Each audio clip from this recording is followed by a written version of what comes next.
सुबह 5 बजे से रात को 1 बजे तक अहरनिश काम काम काम, एक दिशा में काम और सेल्फलेस काम करते हुए मैंने देखा है। और इसी का परिणाम है कि उनके नेतृत्व में इतनी बड़ी कैडर खड़ी हुई है, इतने सारे नेताओं की श्रृंखला खड़ी हुई है, एक मजबूत भारतीय जनता पार्टी खड़ी हुई है और देश आज दुनिया में सर्वप्रथम बनने के लक्ष्य के साथ संकल्प लेकर 2047 में विकसित भारत, आत्मनिर्भर भारत का आत्मविश्वास भरकर देश आगे बढ़ रहा है। लक्ष्य के लिए हम राजनीति में हैं और उसी लक्ष्य के लिए हम काम कर रहे हैं। जहां तक ये सीटों का सवाल है,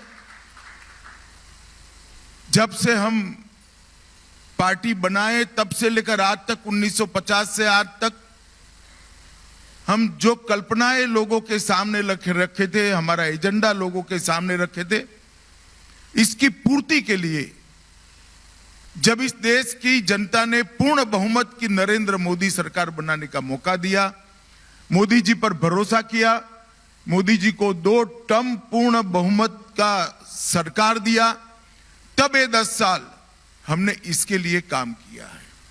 और मैं मानता हूं कि आजादी से लेकर अब तक के इतिहास में ये 10 साल भारत के विकास की दृष्टि से, भारत की सुरक्षा की दृष्टि से और भारत के विश्व में गौरव को बढ़ाने की दृष्टि से ये भारत का स्वर्णिम काल रहा है। मगर मैं आज ये भी कहना चाहता हूं देशवासियों से, ये फुल स्टॉप नहीं है, ये शुरुआत है। अच्छा समय आने वाला है और अच्छा समय आने वाला है। और इसके लिए ये जो प्रयास हमने 10 साल किया है, जो प्रचंड जन समर्थन देश भर में आज नरेंद्र मोदी जी को, भारतीय जनता पार्टी को, एनडीए को मिल रहा है। मैं देश के कोने कोने में गया हूं। चुनाव के पहले ही मैंने 136 सीटों का विजिट करा है। मैं आपको बता सकता हूं कि देश के कोने कोने से नरेंद्र मोदी जी के समर्थन में जनता खड़ी है। इसी के आधार पर हमने 370 के आंकड़े का लक्ष्य रखा है, 400 पार के आंकड़े का लक्ष्य रखा। ये लक्ष्य हमारा वास्तविक भी है और मैं आज बड़े विश्वास के साथ देश की जनता को कहने वाला हूं कि आप एक बार, आपके मन में जो आशीर्वाद पड़ा है, प्यार पड़ा है, उसको मत में परिवर्तित कर दीजिए। 400 पार देखते देखते हो जाएगा। इस तरह की बातें वो ही लोग कर सकते हैं जिनके पास और कोई रास्ता नहीं बचा है। ऐसी ओछी बातें कर कर देश की राजनीति को, उसके स्तर को गिराने का जो काम कर रहे हैं, हर बार जनता उसका जवाब देती है।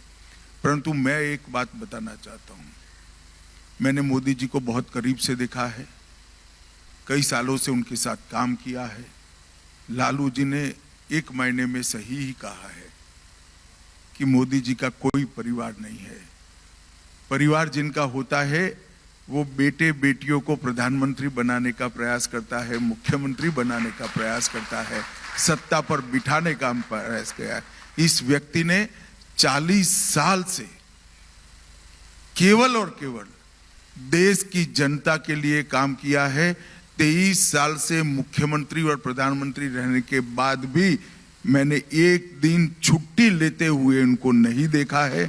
सुबह 5 बजे से रात को 1 बजे तक अहरनिश काम काम काम, एक दिशा में काम और सेल्फलेस काम करते हुए मैंने देखा है। और इसी का परिणाम है कि उनके नेतृत्व में इतनी बड़ी कैडर खड़ी हुई है, इतने सारे नेताओं की श्रृंखला खड़ी हुई है, एक मजबूत भारतीय जनता पार्टी खड़ी हुई है और देश आज दुनिया में सर्वप्रथम बनने के लक्ष्य के साथ संकल्प लेकर 2047 में विकसित भारत, आत्मनिर्भर भारत का आत्मविश्वास भरकर देश आगे बढ़ रहा है। पूरी दुनिया, कोई भी समस्या हो, पर्यावरण की हो, आतंकवाद की हो, इथेनॉल ब्लेंडिंग की हो या दुनिया में आए हुए विवादों और विवादों की समस्या हो, हर समस्या में दुनिया राह देखती है। देश के प्रधानमंत्री नरेंद्र मोदी क्या कहते हैं और जो कहते हैं वो ट्रेंड बनता है। जो कहते हैं उसको पूरी दुनिया स्वीकार करती है। और मैं मानता हूं कि लालू जी कभी ये राजनीति नहीं समझ पाएंगे, कि परिवारवादी पार्टियां कभी ये राजनीति नहीं समझ पाएंगी, क्योंकि इनके जीवन का लक्ष्य कभी भी देश नहीं रहा है, देश का गरीब नहीं रहा है, देश की जनता नहीं रही है, देश का सम्मान नहीं रहा है।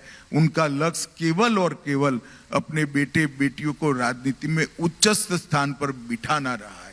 वो सहन ही नहीं कर सकते कि एक गरीब घर का बेटा, चाय बेचने वाले का बेटा, जिसका कोई राजनीतिक बैकग्राउंड नहीं है, कोई जाति का बैकग्राउंड नहीं है, वो इतने बड़े देश का प्रधानमंत्री बनेगा, 2 बार बनेगा, 3 बार बनेगा और सफल प्रधानमंत्री बनकर देश को महान बनाएगा। वो सहन ही नहीं कर सकते। पत्रकार हो, आपको लगता है कि ये समस्या बहुत बड़ी हो जाएगी, देश गंभीर संकट में आ जाएगा, मुझे कोई डर नहीं है। डेमोक्रेसी में हर चीज का जवाब जनता दे देती है, जनता सब देखती है। अगर बंगाल में किसी के घर से 52 करोड़ रुपया इकट्ठा मिल जाता है, झारखंड में किसी के घर से 355 करोड़ रुपया कैश मिल जाती है, 25 मनी मशीन कैश गिनते गिनते गर्म हो जाते हैं और ये कहते हैं हम पर एक्शन न लो। क्या कह रहे हैं? मैं आपको बताना चाहता हूं कि यूपीए सरकार के खिलाफ 40 केस सिर्फ यूपीए को रजिस्टर करने पड़े। हम ऑपोजिशन में थे, संसद में मामले उठाते थे, पीआई लगाते थे, कोर्ट ऑर्डर करती थी, उनको जांच करनी पड़ती थी। उस वक्त तो आप ही सत्ता में थे भाई। और आज देश में अदालतें हैं, अगर किसी को अन्याय हो रहा है तो अदालत में जाइए, अदालत सुनेगी आपको। मगर वास्तविकता यह है कि 12 लाख करोड़ के घपले घोटाले कर कर अपने घर भर कर बैठे हुए लोग जांच से डरते हैं और इसीलिए ये हवा खड़ा करते हैं एजेंसियों का।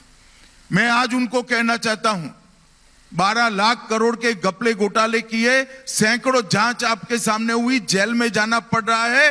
23 साल से नरेंद्र मोदी सत्ता पर है, मुख्यमंत्री भी रहे, प्रधानमंत्री भी रहे, 10 साल से हमारी सरकार है। एक 4 आने का भी आरोप नरेंद्र मोदी पर हमारे विरोधी भी नहीं लगा पाए। हमने पारदर्शिता से शासन किया है। और मैं आज फिर से एक बार कहना चाहता हूं विपक्ष के मित्रों को, आपके खोखले प्रचार के साथ जनता आने वाली नहीं है। आप इससे एक्सपोज हो रहे हो, आप कानून का साथ नहीं दे रहे हो। अगर आपको कोई ग्रीवेंसेस है तो अदालतों में जाना चाहिए, वहां से प्रोटेक्शन लेना चाहिए, मगर आप कोऑपरेट नहीं कर रहे हो, वो तो ठीक नहीं हो रहा है।